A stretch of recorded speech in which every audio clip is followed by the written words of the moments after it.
영원하신 아버지, 저희가 지은 죄와 온 세상의 죄를 보속하는 마음으로 지극히 사랑하시는 당신의 아들 우리 주 예수 그리스도의 몸과 피, 영혼과 신성을 바치나이다. 예수님의 순환을 보시고 저희와 온 세상에 자비를 베푸소서.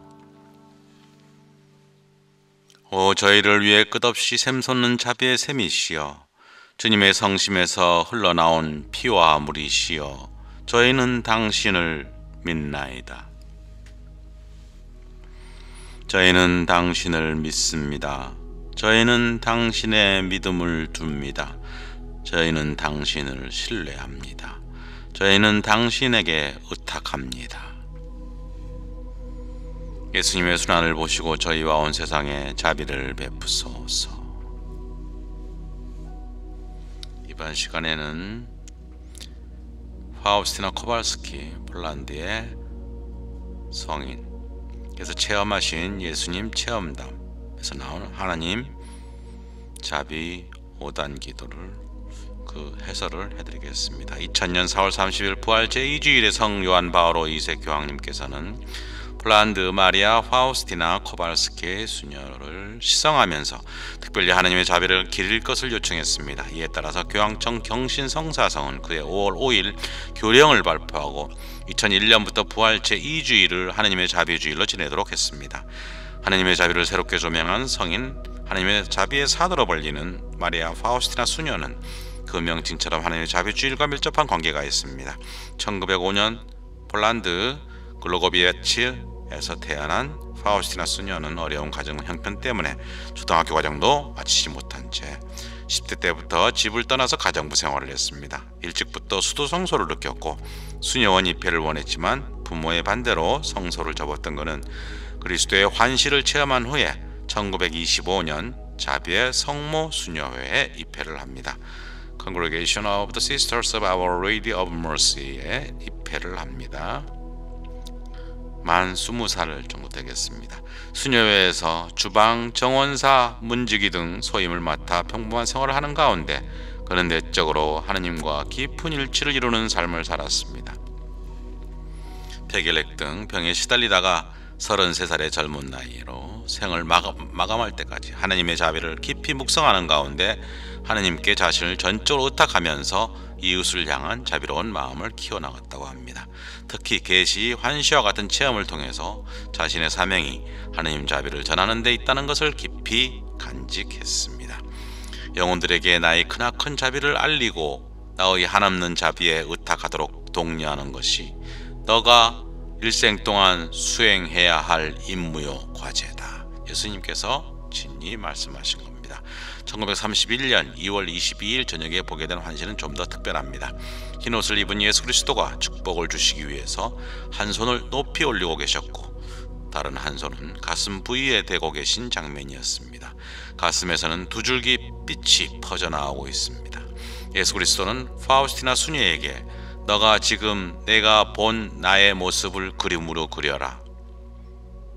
그리고 그 그림 밑에 예수님 저는 당신께 의탁합니다 라고 적어라고 직접 말씀하십니다. 그는 자신이 예술가도 아닌 처지에서 대신 그림으로 표현할 사람을 구해야 했고 또 이러한 환시 내용을 사람들이 믿지 않아서 고민했습니다.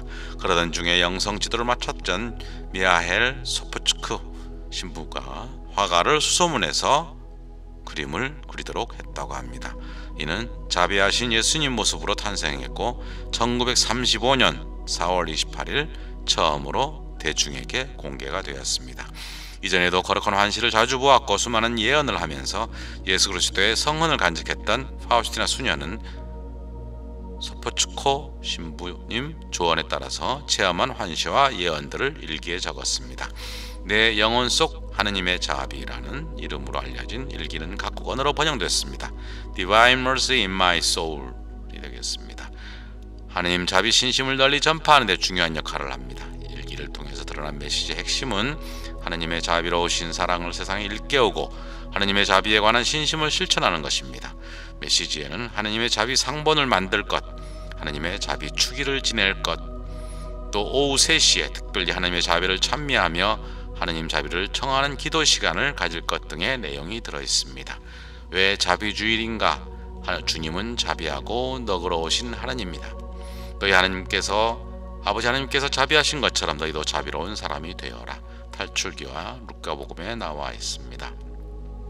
구약 신약 성경에도 하느님은 자비로운 분으로 표현이 되고 있습니다. 온갖 불의와 죽음의 문화가 범람하는 이 시대에 자비를 필요로 하고 또 요청하고 있기 때문이라고 할 수가 있습니다.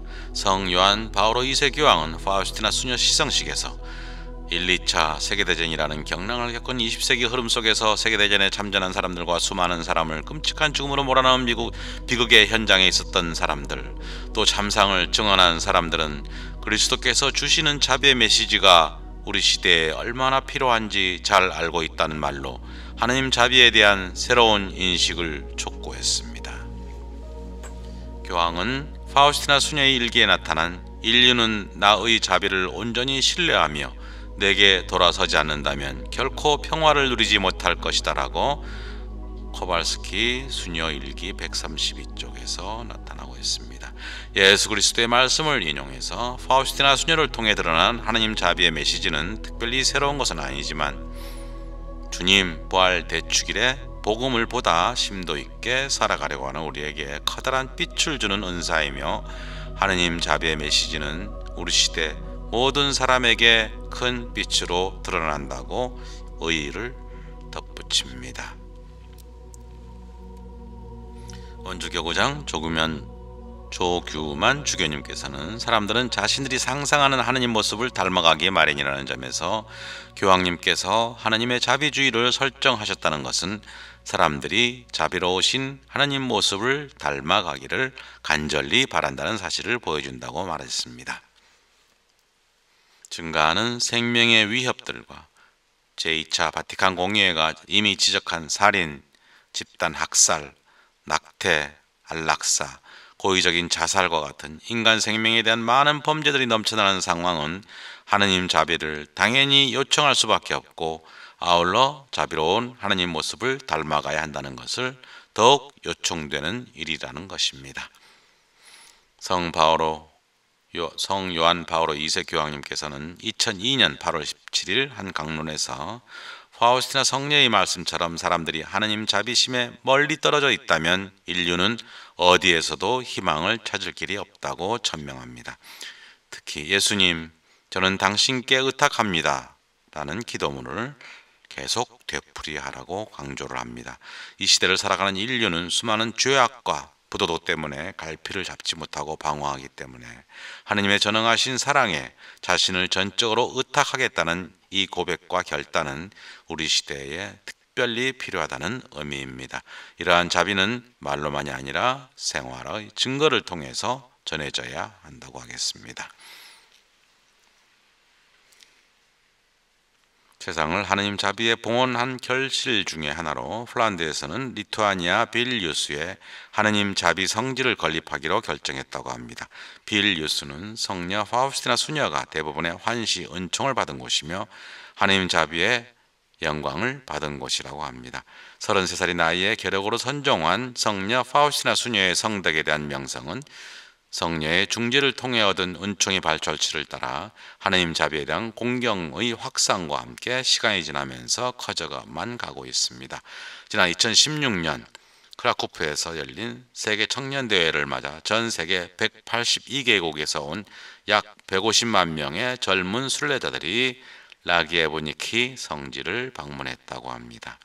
또한 매년 전 세계에서 온 약 250만 명의 신자들이 성녀의 유해 앞에서 기도하기 위해서 이곳을 방문하고 있다고 합니다.